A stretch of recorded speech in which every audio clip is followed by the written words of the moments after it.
Silver Pony here. I've got a video for you guys today. You guys are gonna like this one.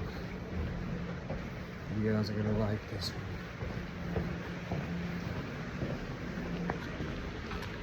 20% battery life is what we're running on, so we're gonna have to set up a battery kit in the field.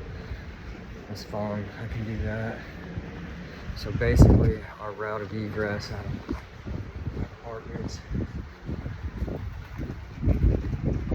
See, I don't want to be necessarily seen by everybody because I'm moving through this area.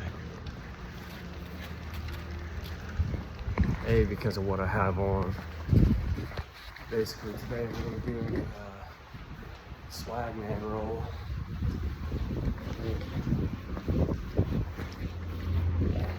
It's going to be a really good one. It is raining today, people, so we're just out kind of testing gear today, and we're going to go ahead and try to set something up and see if we can get some kind of a shelter site going. Oh no, it's in my bag. Okay, yeah, I got the rest of the stuff I need. This is kind of like a it's gonna be kind of like a basic streamlined kit. I took a lot of stuff out because I didn't need to bring it all. We're testing an inch bag, you know. Right now we're just going through. I mean, I'm wearing denim. But it is wet out here. See how we walk along the backside instead of walking directly through the entire apartment complex in front of everybody.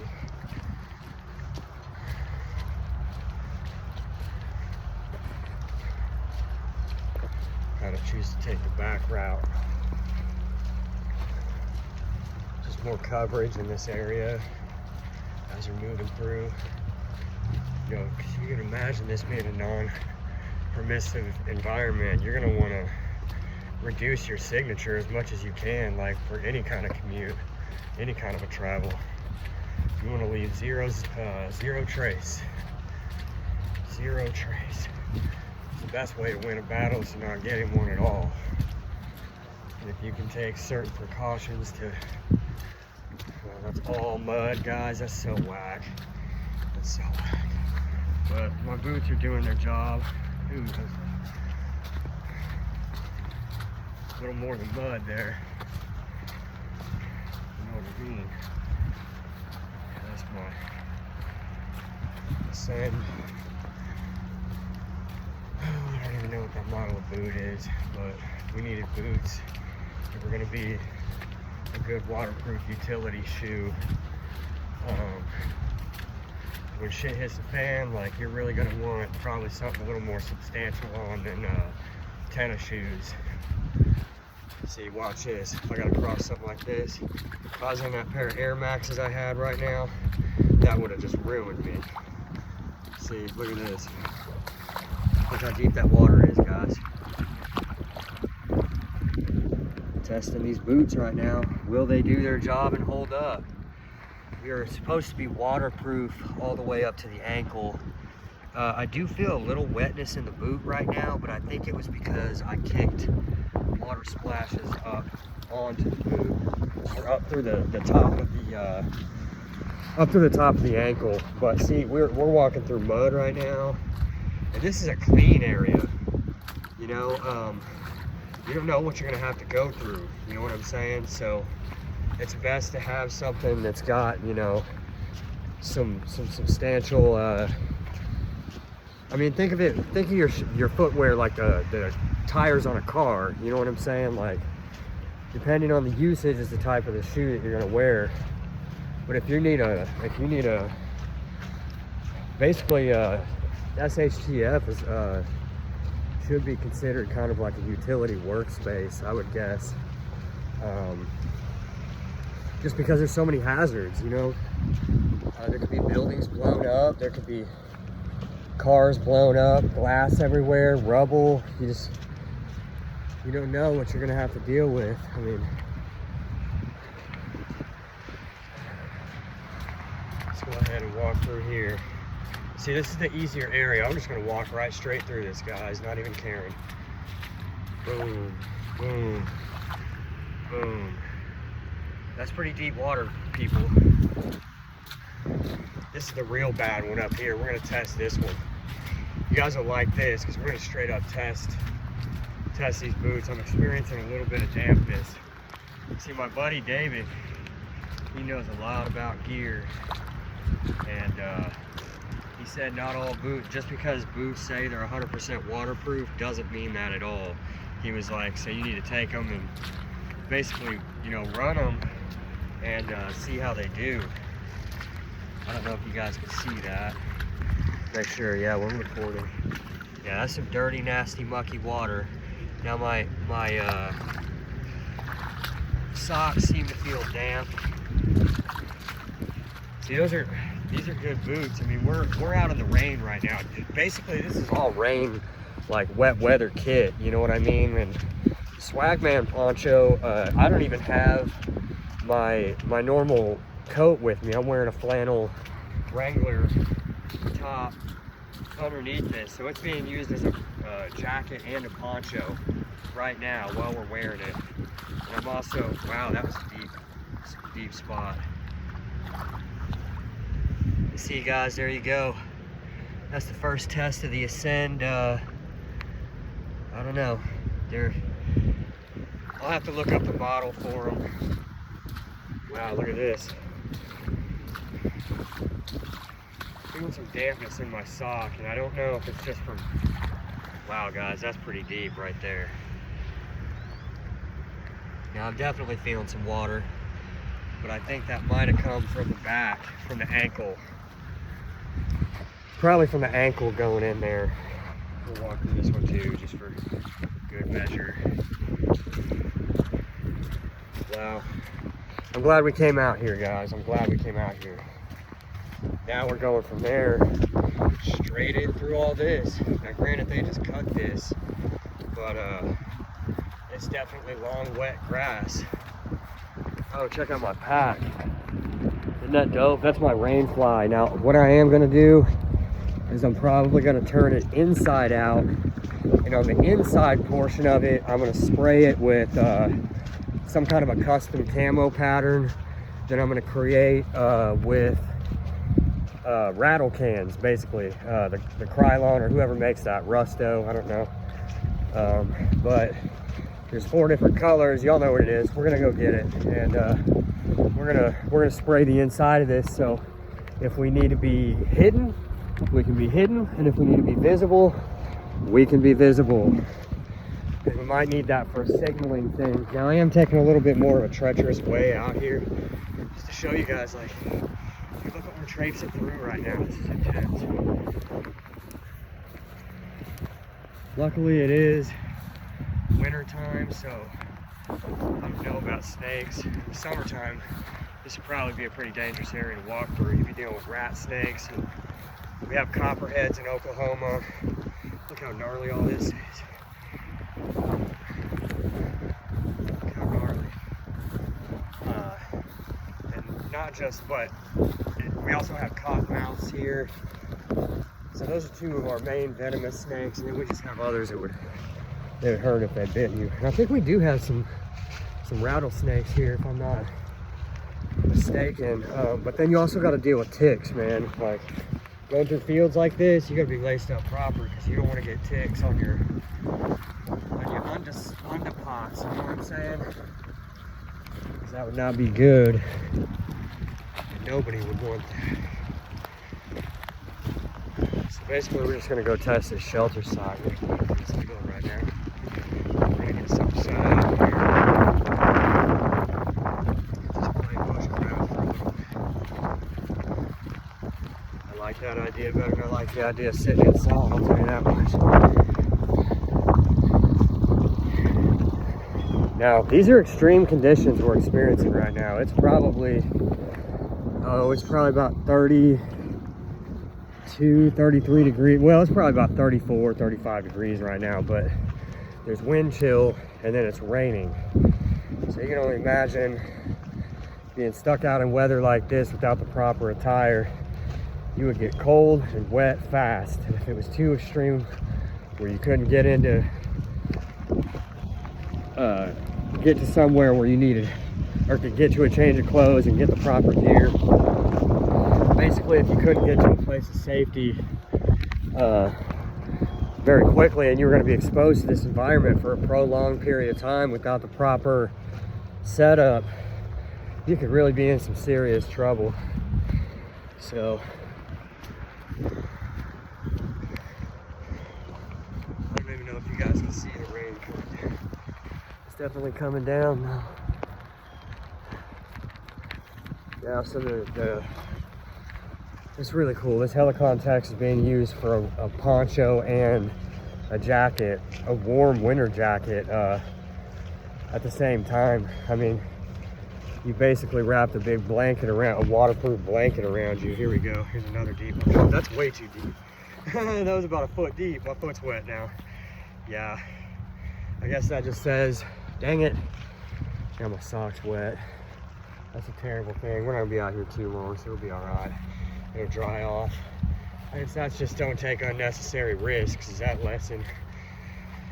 We already knew stuff like that, but sometimes you make those mistakes. So just be conscious of what you're doing, boy. Yeah. Here's the chill spot, my location, dog. See, we're not too far from my house, but we got a spot where we can immediately go.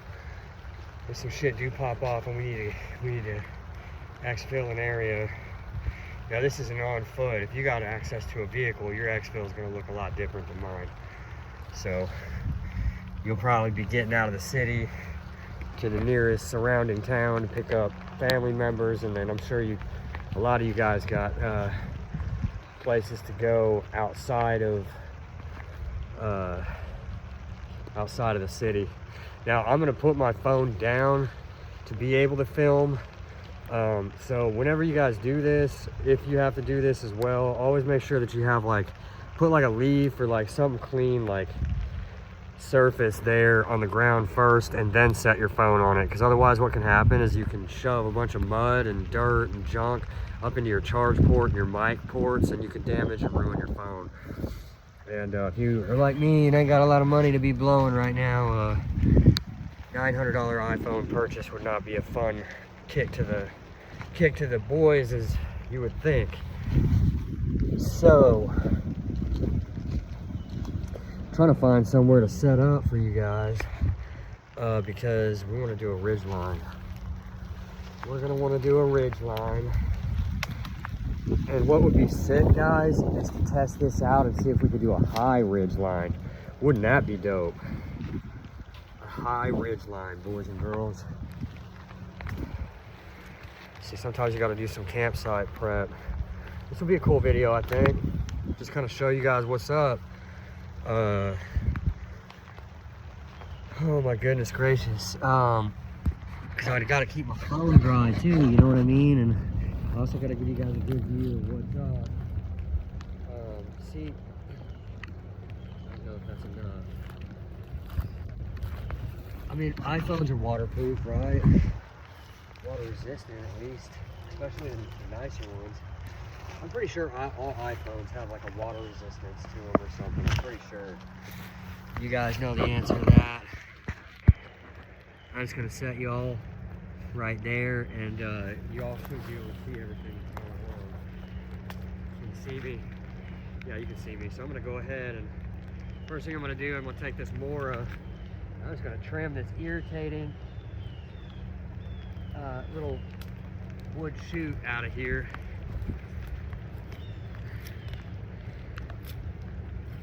I'm just testing a knife because it's fun to carve with a knife in the woods. You know what would be dope? Is to build your own bow and arrow set. We'll probably do a video on that too. And I did find that slingshot So we're gonna at least get on some target practice with that. I don't know if I'll actually hit a rabbit with it. We might try that and then cook a rabbit. And then also here shortly, we do have another video coming up. It's gonna be a training video that I'm doing. Just doing some training with a buddy of mine. And he's gonna show me the ropes on some stuff. Let's see here. So that should be an interesting video for you guys. And really, we're just training some bushcraft, urban survival, stuff like that, you know. So I think we'll be a-okay. So what I do think, though, is that we need to be looking more this way now. I'm trying to think of where I can set a ridge line at.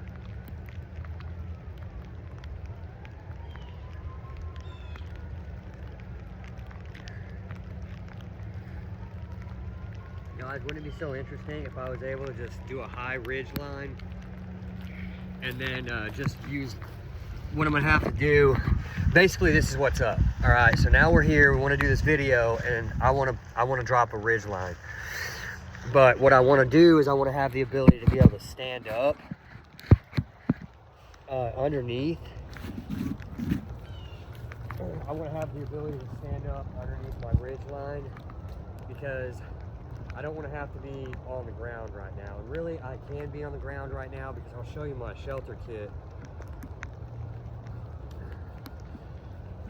And this is what I'm going to pull out real quick. But basically what I'm wanting to do is I want to be able to stand underneath a shelter instead of, this isn't going to be like a super stealthy one. I'm just wanting to put some kind of a cover over, my head so I can stand up in peace, you know, and I don't want to be rolling around on the ground right now.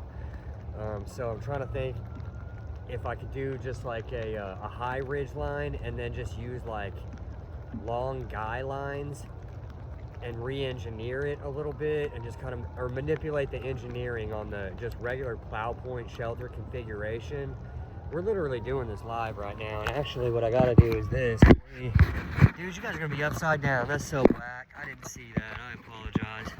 See, you gotta bear with me on the editing because I don't have that software capability yet. But basically, we have my bag here, and see, this is the rain fly that comes with my Alpine Low hiking pack, and we're gonna spray paint the inside of it with some multicam just to get another option, so we can have a camo pattern on the inside if we need to stay low and keep a low profile in the woods, or what we can do is flip it inside out or right side out, and you get the regular Alpine Low logo, and you get a fully waterproof cinch bag or rain fly. So I am gonna take this out. This is going to be our shelter situation, and I'll show you guys too, because before we get too far into it, and when I leave my pack, guys, look at this. When I put my pack down on the ground, I'm just going to go ahead and I'm going to cinch that bad boy up the best I can get it, like that. That way, and I'm not going to leave like a lot of the areas exposed, like the straps and stuff. So yeah, this is a pretty waterproof system, and then I can just kind of pitch this over there on the ground. So yeah, I want to show you guys this. Now what we do have is some contractor bags, and what those are going to be used for is that's going to be for your flooring in your plow point shelter. It gives you a water resistant footprint to basically lay your kit out on, and it's very, very lightweight. That's one use for this in the field. And so always keep a contractor trash bag. The other use is if you do have like a one-person tent, you can also stick it in your tent kit. That way you have a lightweight footprint for a tent, so you don't, because there's a lot of like sharp hazards like on the ground and stuff when you're out in the field. There's sharp stuff that can jab through the bottom of your tent and tear up the inside lining of the tent floor, and especially if it's like a waterproof tent floor, like you're going to want to protect that too, because I believe in tents, you know, lightweight tents. It just depends on the application. There's correct applications for everything, but this will work for both. This will definitely work for both, but this gives you a ground barrier. It's just a ground barrier, guys. I don't have to over-explain that. It's all right. Also, in my tent kit, or my military poncho kit, I keep one of these. And you can make this out of anything, but basically this is a handmade water catchment system. And basically we've attached 4 corners. We've tied knots, just overhand knots, and then we've tied a bank line guy line onto each of the 4 corners. And then what happens is whenever you do your water catchment, basically it sets up like a slanted diamond, so it catches and it creates a valley to run down into your water catchment cup system or whatever, but whatever your container is, I'm sorry. But yeah, we just leave this set up inside of our kit. That way we can have water, or a way to collect water in the field if we ever get to a place where we can't readily get that water source. This is kind of another alternative to like a Silcock key or something. It's like the wilderness version of a Silcock key. That's what I'm basically trying to say. But I keep that in my kit as well. And then these guy lines attached to the trees with a trucker's hitch, the same way as my plowpoint shelter sets up, but it's on 4 corners, and it's very easy to set up, very easy to tear down. There's quick release running end that you can pull, so you can drop it. You're not dealing with a bunch of confusing lines, or you don't even have to feel bad about it. If you have to dip out real quick, you can just cut the line and not feel bad about losing it, because it's bank line. You get that in a 300-foot spool. Sorry, I'm talking you guys' ear off on this video, so let's just go ahead and hopefully get this thing set up. The other part I have is my poncho. USGI military poncho. This video may have to be in 2 parts, guys, because of the fact that it's possibly going to be a long one, because I'm going to do the review, and then I'm also going to do a setup, like a shelter site in the rain. And obviously we're doing a lot of talking already. The other thing I brought with my kit, I brought my Silky Big Boy set. In my Silky Big Boy set is where I keep my Silky, and I keep my cordage. That's where I keep my Silky and my cordage. So we have the Silky, we have a hank of, probably about a 25-foot hank of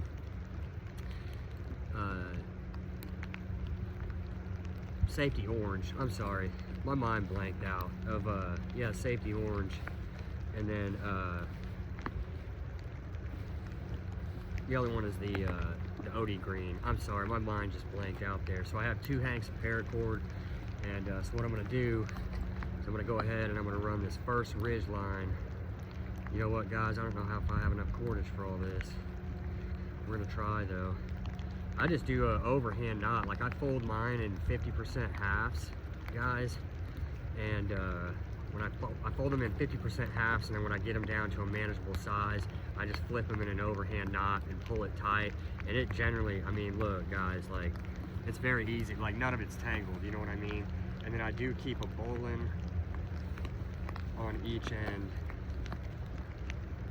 on each running end. And then this one had a wow, this one had a oh, I forgot what that knot is called.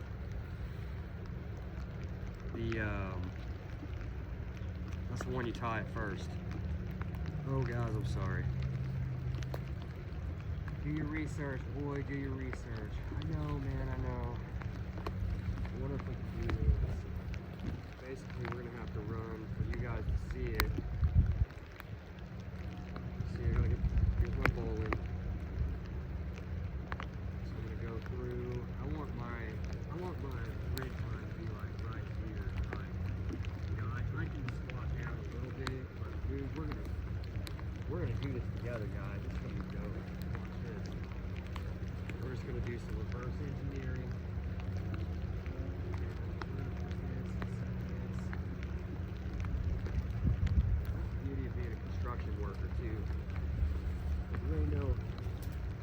bitch when it comes to shit needing to be built of any kind, you know what I mean? We're gonna get a better view for you guys though while we do this, because we don't want you to miss out on the barn. Hopefully nobody bothers us back here, because I'm having a really good time. How about you guys? Maybe not, maybe still good. Yeah, we're still good. Oh, come on, man. Don't do it now. Don't screw me now, boy. See, now this stupid... I had you guys sitting up on a log, and that's not what I do. Bam. Let's do this. Bam, that should be good. See, one thing too, like if you guys are wearing a Swagman roll, be real careful not to be, if you're stepping down, like squatting down, don't be stepping on the corners of these, you know what I mean? If you need to secure them up, you can secure them up. But let's go ahead and get this ridge line up. And basically, I'm just run it right to this tree right here. Check that out. I'm not even going to cut any of the branches, because cutting branches, keeping in mind, if you are setting up in the woods and you're in a non-permissive, what does cutting branches mean? Anybody answer that question? What does cutting branches mean? Well, basically it means you're leaving a telltale for your trackers to come find you. Whenever you leave and fuck up and leave evidence behind that somebody was there. So be conscious of what you're doing in the woods. Now, one thing I will say is I wonder if we can run it slanted. I mean, it wouldn't make such a big deal, right? Yeah, we'll do it like this.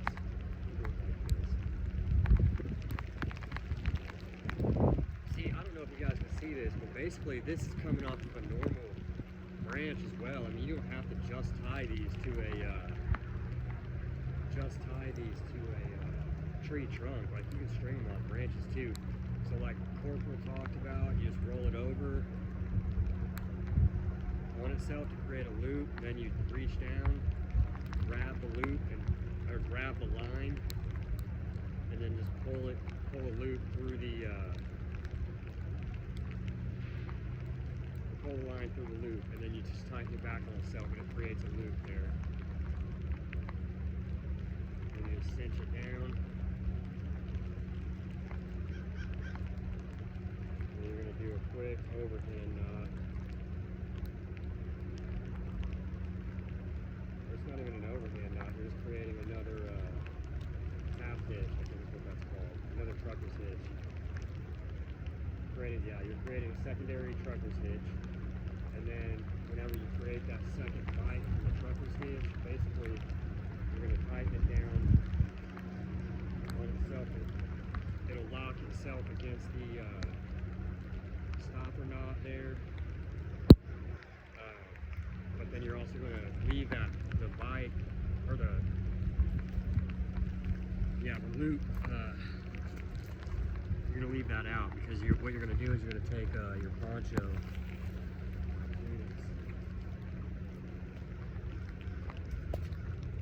You know what? Problem is, that matters as well. Dang. That matters as well. We don't want our shelter to start way over there, do we? See, this is going to be a quick release knot. Dang it. Guys, we might screw this one up. Dang it, man, I didn't need this over there. It happens though. Okay, there we go, I got it. Basically what needs to happen here, guys, is I need this loop further down. I need it like right here. Do I have enough cordage?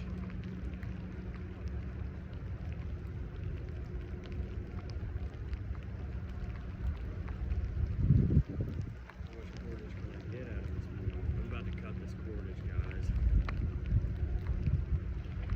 See, that's why I guess it's good to walk and fit with 50-foot hanks. That way you got enough length for any job that you might want to get done. guess that goes to show, don't like underestimate your project, what you're doing.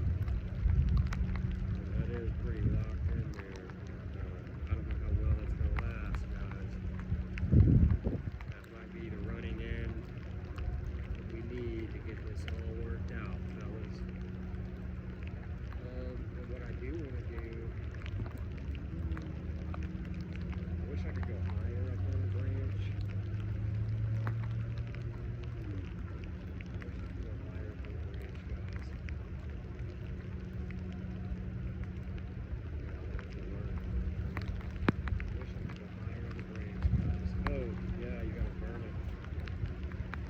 So I'm acting like a noob right now, but I'm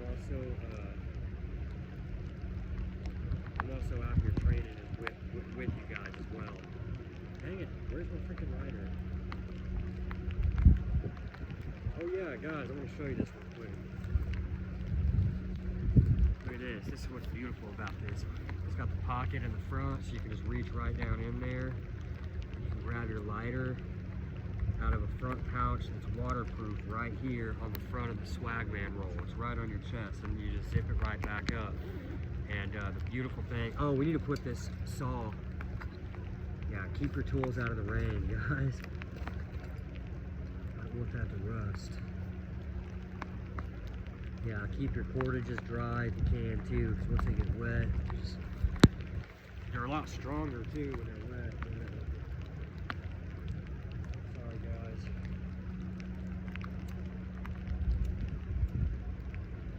But I have gloves as well, but I'm trying to keep my fingers nimble because I have a lot of fine work and motor skills that I'm having to use right now. Tying knots, fumbling and jumbling around with a big lighter, fucking,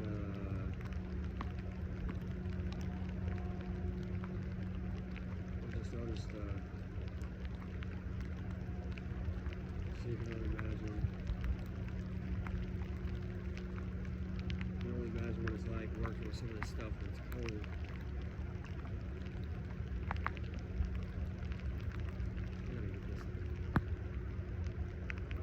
There was a lot of inner strands to deal with and manage right there. I'm still trying to melt it back. Probably should have cut those off. It would have been easier, but I think this guy right here. I'm sure we're burning for video time too. It sucks. I don't know, it's okay. I know there's another bushcrafter, camper guy that is on here. And he has some pretty long videos as well, and I watch all of his. His are awesome, man. He showcases some of the coolest stinking gear on the market, man. I'm telling you, he's got some cool stuff, and I like cool stuff. I don't know about y'all. We're gonna go, how can we go? How can we go? Basically, you need a branch strong enough to be able to withstand the pressure of the ridge line. So yeah, we're gonna have to go back to this spot. That's the only place we've got is to be right here, and we're just gonna have to tie this loop basically. Basically as close as we can get it. We're probably gonna need it right here. Tie it down. So.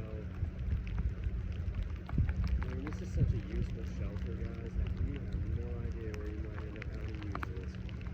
Where this might actually come in handy. Just grab your loop. You're basically just going to throw a loop under and throw a loop back through the loop and sink it down on its freaking self. And try not to lose a bunch of tension when you're doing this. If you lose your tension, the ridge line will slack and it'll be flapping in the wind and it'll suck, and you want a real nice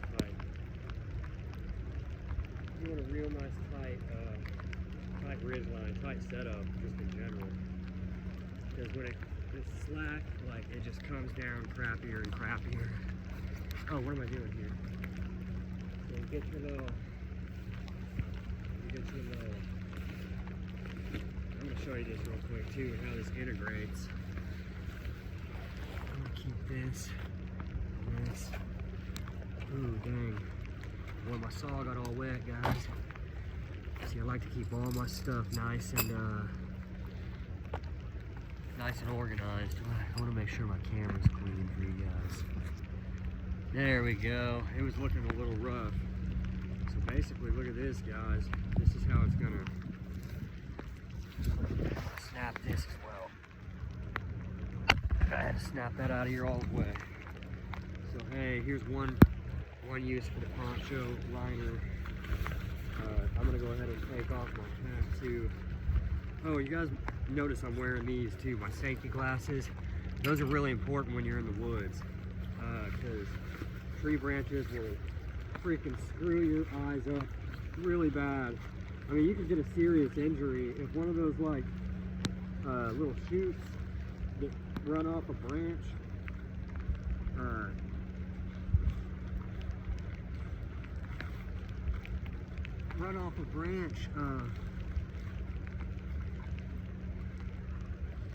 then